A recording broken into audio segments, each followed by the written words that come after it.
Before we get into the video, could everyone please subscribe to my Endless Diary Tales channel? Thank you so much. My cousin heartlessly threw his daughter out at 18, so I took her in, and what she revealed in front of everyone shattered the entire family whole lie. Alright, so here's how this whole mess started. My wife, 27, and I, 30, live on a pretty big farm, and I mean big. We've got 5 bedrooms, 3 bathrooms, and around 300 acres of land. We set it up with electrical hookups for campers too. We thought, hey, why not make it a spot where the whole family can come and spend time together during summer or for holidays? We even built it like that on purpose, figuring it'd be nice to have one place where the family could come and crash for as long as they wanted. You know how some people have those places everyone gravitates towards for gatherings? That's what we wanted. And for a while it worked out great. Summer would roll around and we'd have cousins, uncles, aunts, and everyone else filling up the place. There'd be kids running around, people sitting by the fire pit, and campers parked all around the field. It felt like the heart of the family. Now my cousin Bill, 56, is part of that crowd. He's been around forever, and he's always brought his kids when the family came to visit. He's got this daughter, Alice, who's 18 now. She's from his first marriage. Her mom was an immigrant, didn't have any family here, and unfortunately, she passed away when Alice was just 2. Really rough stuff. But the thing is, Bill remarried pretty quickly after that. 6 months later, he was with Tanya, who's 52 now. Together they had 3 more kids. Bill and Tanya's place, though, it's like a whole different world. Everything is about their 2 oldest sons and their youngest daughter, the one they had together. Alice, it's like she's invisible over there. I mean, I'm not the smartest guy, but even I can see how much they leave her out. It's like she's just there. They do all this fun stuff with their kids, go on trips, sign them up for all sorts of activities, and she's just stuck at home. No vacations, no extracurriculars, nothing that costs a dime. She's pretty much left to fend for herself. And look, I've watched this kid grow up. She's been coming to our farm every summer for the past 4 years. I think it's because Bill and Tanya just want her out of their hair. They're always talking about how she's trouble and how she needs to learn some respect. I'm not saying she's perfect, but man, you can tell she's just trying to get some attention. But here's the thing. Alice is a handful. I won't sugarcoat it. She's got that teenage attitude, like a I don't care about anything vibe, and yeah, she's loud. There have been plenty of times where she'd come over to our place, and I'd hear stories about her blowing up at her stepmom, full-on screaming matches, and sometimes it's over the smallest things. She slams doors, swears up a storm, and honestly, it's like she's always ready to go to battle. You might think, wow, this kid's a brat. And yeah, maybe she acts like one. But you've got to look at why she's like this. From what I've seen, the whole acting out thing only started when she realized she wasn't getting the same treatment as her siblings. She's like this totally different person when she's not at home. With other people, teachers, folks on our farm, even strangers, she's polite, quiet, and tries to blend in. But as soon as she gets home, it's like all hell breaks loose. I think about it a lot. It's like she's 2 different people. The Alice when she's out and about, and the Alice when she's around her dad and stepmom. It's no wonder she's upset. And what's wild is that they don't even see it. Bill and Tanya act like everything's fine with their kids, but when it comes to Alice, she's always the problem. They never stop to think, wait, hey, maybe we're the ones causing this. Anyway, she started working on our farm summers ago because they needed her out of their space. And honestly, she's not bad at the work. When she has something to focus on, she really puts in the effort. She's great with the animals, and she's even learned to do a few things like fixing fences and helping out with equipment. She seems to like it here, maybe because it's a break from all the drama at home. We didn't mind having her around. In fact, we liked that she was getting a taste of what it's like to work hard and actually be part of something. So this summer, things got a little more intense. She was turning 18, and I knew it was going to be a rough one.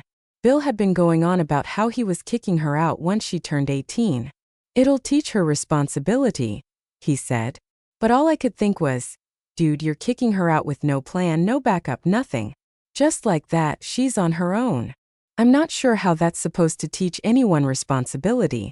We talked to Alice about it a few times, and you could tell she was nervous. She didn't have anywhere to go, and her dad was serious about kicking her out. We decided that if push came to shove, we'd take her in. My wife and I had the room, and we figured why not give her a chance to get back on her feet.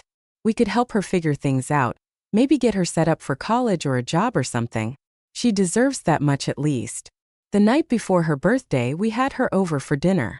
She didn't say much, just picked at her food and looked like she was a million miles away. My wife tried talking to her about her plans after she graduated, but Alice just shrugged. She didn't know, and how could she? Her parents didn't exactly set her up for success. Later that night, my wife and I had a long talk. We knew it might cause trouble if we took her in, but at the same time, we just couldn't leave her hanging. It's like when you see someone drowning, you don't just stand there and watch. And that's what it felt like she was drowning and we had a chance to throw her a life preserver. So we decided that the next morning, we'd show up at her place with my truck and get her stuff packed. Alice was surprised when we pulled up bright and early. She'd been bracing herself for her dad's boot, but I think she wasn't expecting anyone to actually show up for her. We loaded up her things, just the stuff she bought herself or what others had given her. I wasn't about to take anything that Bill and Tanya could say wasn't hers. The whole time she was quiet, like she was afraid to believe it was actually happening. As we drove away, she finally spoke up. "Thanks," she said, and it was the kind of thanks you don't hear often.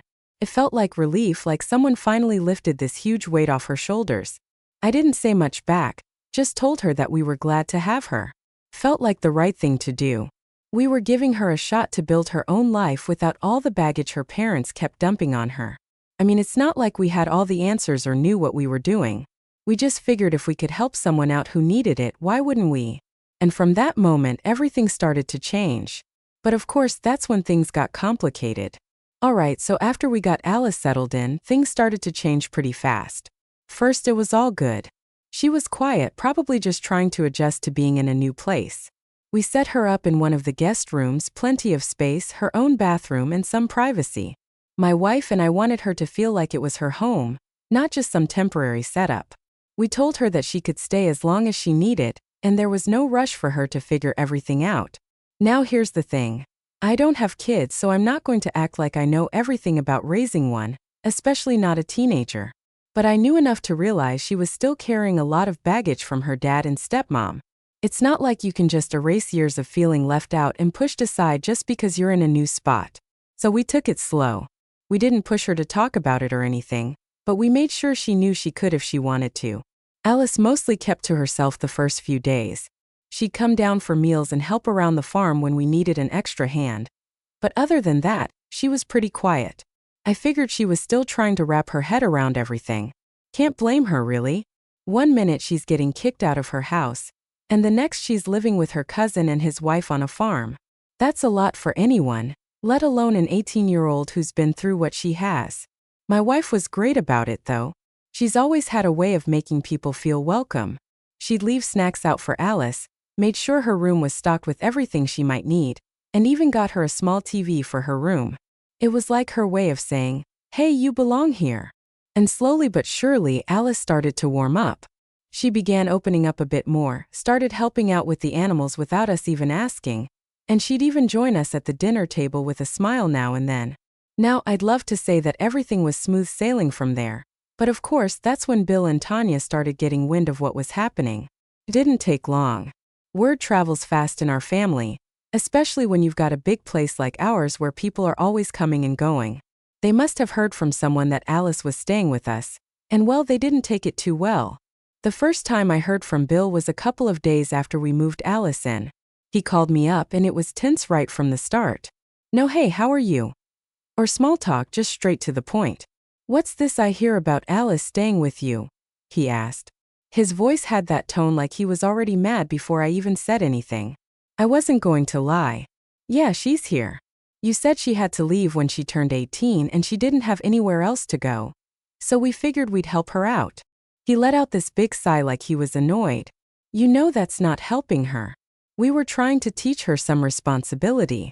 I'm not the kind of guy who gets into arguments over the phone, but that got me going. I tried to keep it calm though. Then Bill, look, she's been through a lot. I'm not saying I know better than you, but kicking her out without a plan wasn't going to do her any good. She's a kid. She needs a place where she can get back on her feet. He wasn't having it. She's not your responsibility. She's mine. You think you're doing her a favor, but you're undermining what we're trying to teach her. I could feel my patience wearing thin. Well, Bill, if teaching her responsibility means leaving her out to dry, then yeah, I guess I am undermining that. But as long as she's here, she's safe and she's welcome. We went back and forth for a while, but it was like talking to a brick wall. He just kept repeating the same thing. How it was his job to parent her, how we were overstepping, and how we didn't understand what was best for Alice. Finally, I had enough and just told him, "Look, man, she's here and she's staying as long as she wants. If you've got a problem with that, I don't know what to tell you." He hung up after that and I could tell things were about to get messy. Sure enough, the next day I started getting calls and texts from other family members. Apparently, Bill and Tanya had been telling everyone that we took Alice away from them, and now they were refusing to come to any more family events unless she was gone. It felt like a slap in the face, to be honest. We'd always been the ones hosting everyone, making sure there was room for all. And now, because we took in Alice, suddenly we were the problem. My wife was livid. She's the kind of person who puts her heart into making people feel welcome. And to have people turning on us like that, it hurt. Aunt Linda was the next to call, and she tried to be more diplomatic about it. You know, it's not that they don't appreciate what you're doing for Alice. They just feel like you're stepping in where you shouldn't. Bill and Tanya have their ways of doing things, and they feel like you're going against them. I just told her straight, "Aunt Linda, I'm not trying to start a fight here, but Alice needed a place to go and we had room." People started dropping out last minute. Cousin Lisa called and said her kids were sick and they wouldn't be making it. Uncle Tom said something about work being too busy, and Aunt Linda said she wasn't feeling well. It was like everyone suddenly had an excuse. I knew better. They weren't skipping because they had to. They were skipping because of Alice. Pissed me off. I didn't want to say anything to Alice, but my wife saw it on my face. She just gave me that look that said, "Don't say anything in front of her." So I kept my mouth shut and tried to act like everything was fine. When the day came, only a handful of people showed up. We made the best of it, grilled some food, had a small fire going, but you could feel the tension. Everyone was walking on eggshells. At one point, Bill and Tanya showed up, and I knew right away it was going to be a problem. They hadn't been to the farm since Alice moved in, and I could tell from the way Tanya was eyeing her that it wasn't going to be a friendly visit. Bill tried to act all casual at first, talking with some of the family members who were there, but Tanya didn't waste any time. She walked right up to me while I was flipping burgers and started in.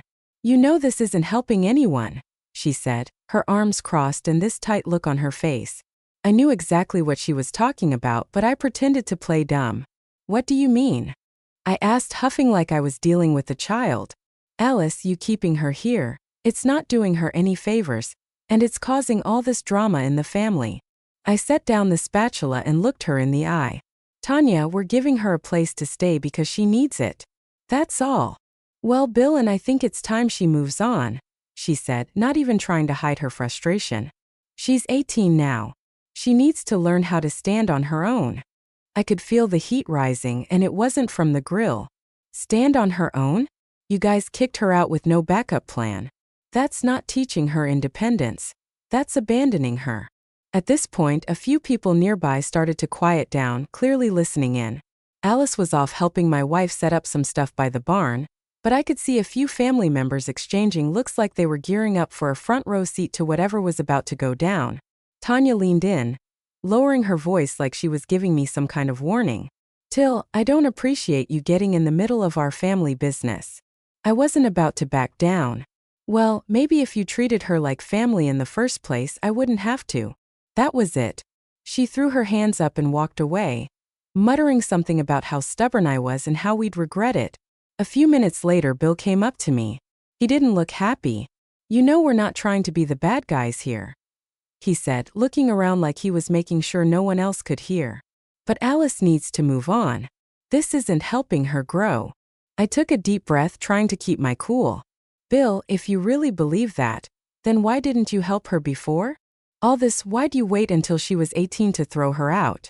He shifted uncomfortably, like he didn't have a good answer for that. "It's not that simple." I shook my head. "Think it is. And until she's ready to move on, she's staying here. End of story." He didn't say anything else, just gave me this look like I was betraying him or something, and then walked off. The rest of the night was just as tense. People tried to act like nothing happened, but it was obvious that the whole thing had put a damper on the mood. Bill and Tanya left early, and a few others followed soon after. After they left, my wife pulled me aside. "Only you did the right thing," she said. "Don't let them make you feel like you're in the wrong." I nodded, but it still felt like I was stuck in the middle of something I couldn't fix. And the worst part? Alice could tell something was off. After most of the guests had gone and we were cleaning up, she asked me, "Did they leave because of me?" I hated that she felt like she was the cause of all this drama. "It's not your fault, Alice. Some people just can't handle it when things don't go their way." She didn't say much after that, just went back to helping clean up. But I could tell she was thinking about it. The look on her face said it all. Like she felt guilty for something that wasn't even her fault. The next few days were quiet. Alice kept busy around the farm and we tried to keep things normal, but I knew this was far from over. We started getting more texts and calls from family members wanting to talk about the situation. It felt like everyone had an opinion on what we were doing. Some of them tried to be polite about it, saying things like, "We just want to make sure Alice is okay." But I knew what they really meant. They wanted us to send her away so they could go back to pretending everything was fine. One night, after another round of calls, I sat down with my wife and Alice. I figured it was time we all talked about what was going on. "Listen, Alice," I said. "I know this is a lot, and I know it's not fair that people are making you feel like it's your fault." She looked down, her hands fidgeting in her lap. "Maybe if I wasn't here, things would go back to normal." I shook my head. "Oh no, this isn't on you. They're the ones making it complicated. You don't have to worry about any of that." My wife jumped in too. "We want you here, Alice. This is your home now, as long as you need it." Alice gave a small nod, but I could see the doubt in her eyes. I didn't blame her. After everything she'd been through, it made sense that she didn't trust easily. But we were determined to show her that she was safe with us. As the days went on, the calls kept coming, and I could tell that this was only the beginning of the family drama. But no matter how many times the phone rang or how many family members tried to push us, I knew one thing for sure. We weren't going to back down. Alice was staying and we were going to stand by her, even if it meant going against half the family. So after the awkward family dinner and all the messages from Bill, things started getting tense around the farm. Alice was still helping out and she was trying to stay positive, but I could tell the whole situation was wearing on her. My wife and I were doing our best to keep things normal. But when your phone is constantly buzzing with family drama, it's hard to ignore it. Then one day we got an unexpected visit from one of my uncles, Uncle Tom. Now, Uncle Tom's always been the type to keep his head down and stay out of family business. He's never taken sides, never stirred up trouble. So when he showed up at the farm unannounced, I figured something big must be going on. I invited him in, and we sat down at the kitchen table while my wife made some coffee. Right off the bat, he had this look on his face like he wasn't happy to be there. He shifted in his seat like he was nervous, and I knew this conversation wasn't going to be a good one. "And I've been talking to Bill and Tanya," he started, rubbing the back of his neck. "They're pretty upset about this whole situation with Alice." I sighed. "Yeah, I've heard that before. What's the latest?" He hesitated, then said, "They're talking about getting the family involved, like everyone. They want to have a meeting, a family intervention basically, to decide what should happen with Alice." I felt my jaw tighten. A family meeting to decide what happens with Alice? She's not some community project, Tom. She's a person. Oh no, he said quickly. I told them that. But they're convinced that she needs to go back with them. And they think if enough of the family pressures you, you'll change your mind. It felt like a punch to the gut. It was one thing for Bill and Tanya to disagree with us privately, but dragging the entire family into it? That was a new low. So what, they want to have a vote on whether she gets to stay? Tom shrugged. Something like that. They think if enough people side with them, you'll feel like you have no choice. My wife, who had been listening quietly, finally spoke up. That's ridiculous. This isn't a democracy. Alice is staying because she needs to, and we're not kicking her out just because some people don't like it. Tom nodded, but he looked uncomfortable. Oh look, I'm just the messenger here, but they're serious about this. They're planning to have this meeting at Aunt Linda's house next week. It was all starting to click. This wasn't just a disagreement anymore. They were trying to turn the whole family against us.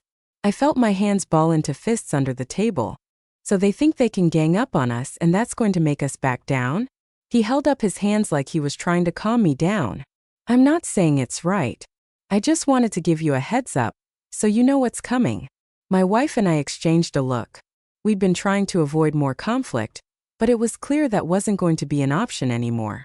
They were making this a whole family issue, and we were going to have to decide whether we were going to stand up. After Uncle Tom left, we sat there for a while trying to figure out what to do next.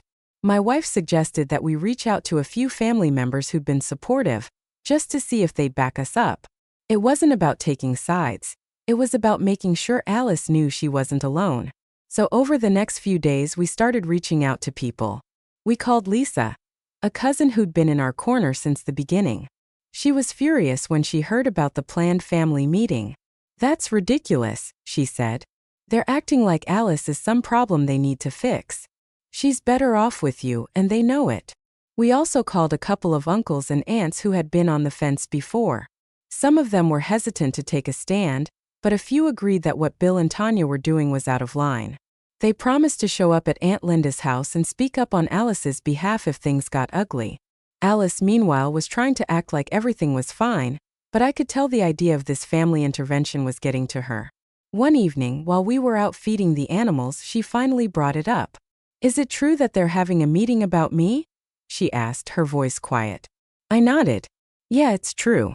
But we're not going to let them make you do anything you don't want to do. She looked down at her boots, kicking at the dirt. I just don't get why they're so determined to make me leave. They didn't want me when I was living there. I put a hand on her shoulder. It's not about you, Alice. It's about them wanting to control the situation. They don't like that we made a choice they don't agree with. She sighed. And I don't want to cause more problems. And you're not the problem, I said firmly. They are. And we're going to stand by you no matter what. The next week, the day of the so-called intervention came around.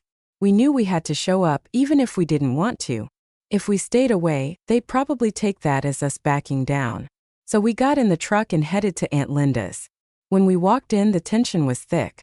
Almost the entire family was there. Cousins, uncles, aunts, everyone.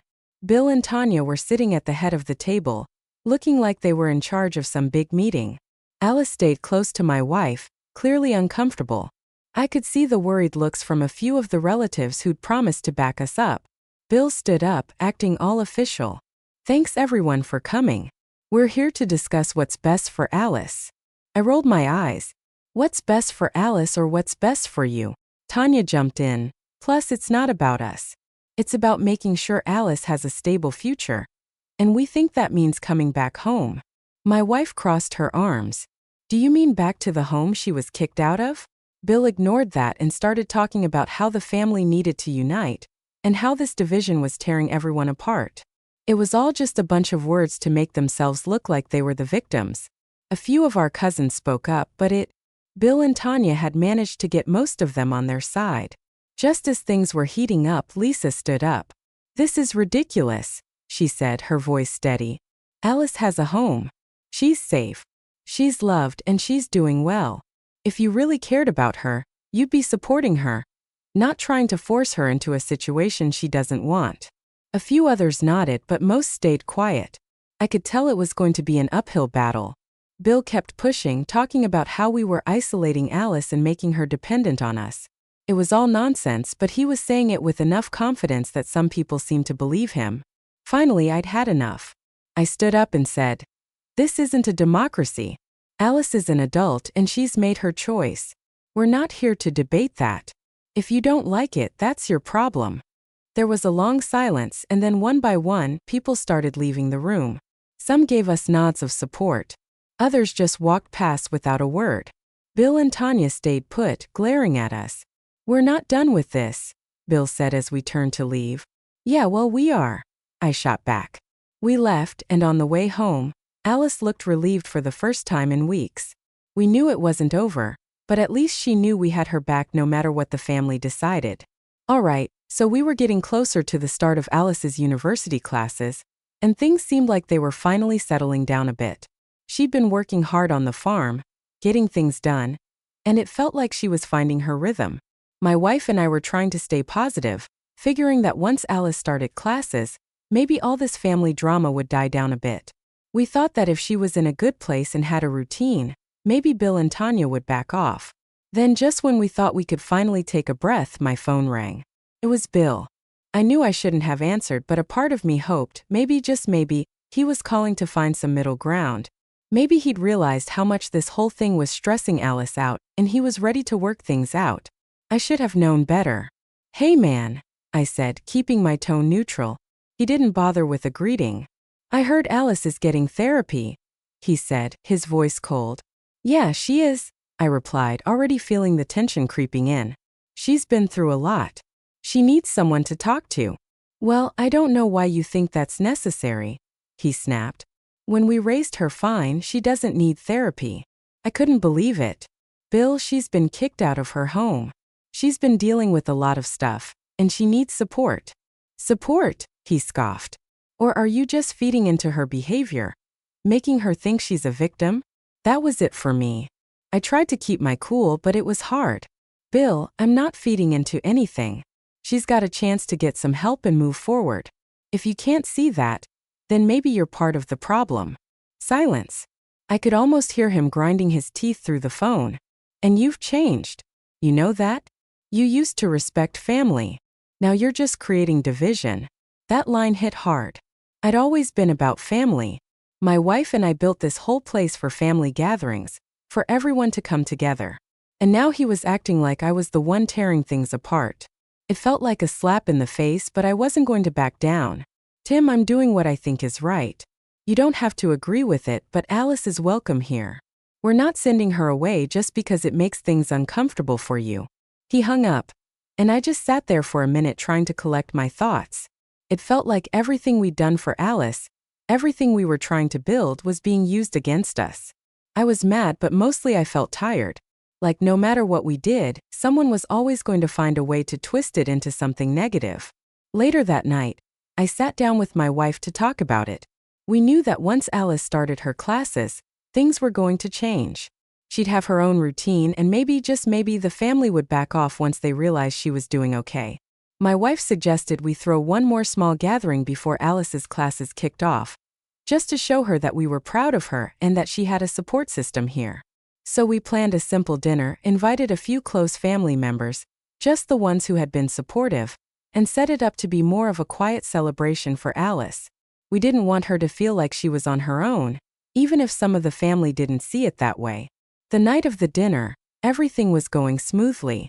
A few of my cousins showed up and a couple of aunts and uncles too. It was nice, and for a moment it almost felt like old times.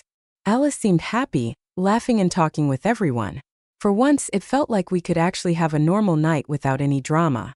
But of course that didn't last long. Just as we were finishing up dinner, I saw Bill's car pulling up the driveway. I knew right away this wasn't going to be a friendly visit. He hadn't been to the farm since the whole thing started, and him showing up now felt like a bad sign. He got out of the car and Tanya was with him. They walked up to the house and you could feel the tension in the air.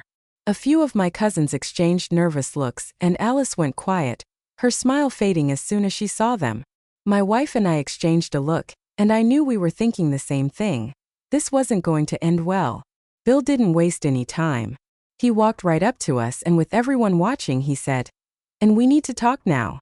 I stayed calm, trying to keep things civil. "All right, let's step aside and talk privately." He shook his head. "Oh no. No, we're doing this here in front of everyone."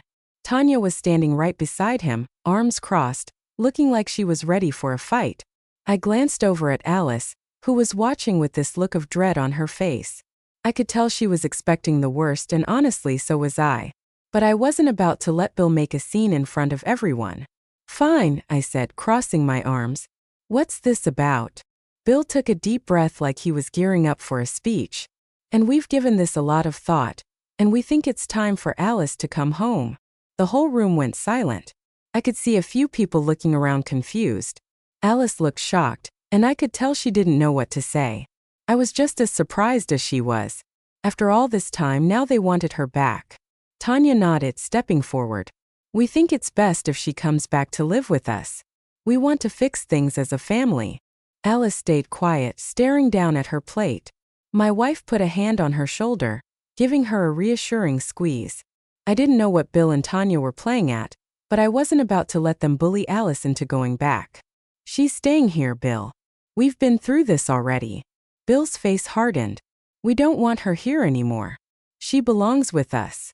Alice finally spoke up, her voice quiet but steady. I don't want to go back. She looked up, meeting her dad's eyes for the first time. Well, you only want me back now because you don't want to look bad in front of the family. Tanya's face twisted in anger.